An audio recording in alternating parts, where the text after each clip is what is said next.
म्हणून सांगतो की या दोन्ही ठाकरे बंधूंच्या पक्षाचे सल्लागार सडके आणि दोन्ही ठाकरे रडके ही स्थिती आहे। आणि रडायचंच असेल तर लढता कशाला? आणि मुंबईकरांना आणि राज्यातील नागरिकांना आमचं नम्र निवेदन आहे, लोकशाहीच्या महोत्सवात सहभागी व्हा, जोरात मतदान करा। या लोकांचा लोकशाही आणि लोकशाही यंत्रणा याच्यावर बिलकुल भरोसा दिसत नाही, विशेषतः ठाकरे बंधूंच्या पक्षाचा।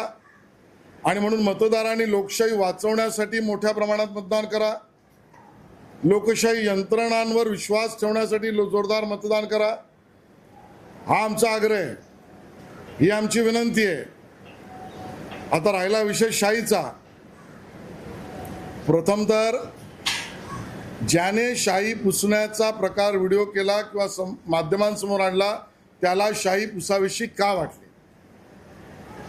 आमचा सवाल आहे, ज्या व्यक्तींनी शाही पुसण्याचा प्रकार केला त्याचा हेतू काय?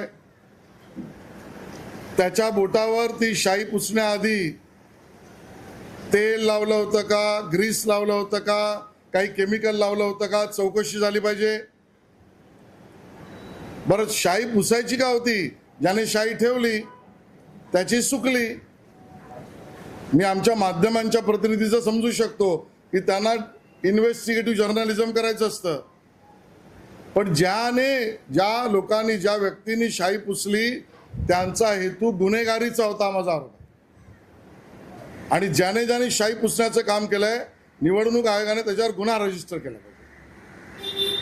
ते निवडणूक यंत्रणांच्या प्रक्रियेचे गुन्हेगार आहेत आणि ते गुन्हे काय आहेत तर त्यांना शाही पुसून बोगस मतदान करायचं होतं, आमचा आरोप आहे। जी मंडळी परत दुबार बोगस मतदार करू इच्छितात होती त्यांनी शाही पुसण्याचा प्रकार केलाय, त्यांचा हेतू गुन्हेगारीचा आहे, त्यांच्यावर गुन्हा रजिस्टर झाला पाहिजे, निवडणूक आयोगाला आमचं म्हणणं आहे।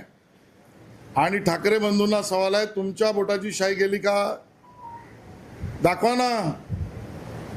ठाकरे बंधूंच्या बोटाची शाही जात नाही आणि त्यांच्या बगलबच्च्यांची शाही जाते। असं तेल तुम्ही रशियावरून आणलंय की इराणवरून आणलंय? कुठून आणलंय की जिथे तेल लावता आणि मग शाही काढायला लावता बगलबच्च्यांना? 30% वर मतदान करतोय आणि तुमच्या बोटावरची शाही जाते।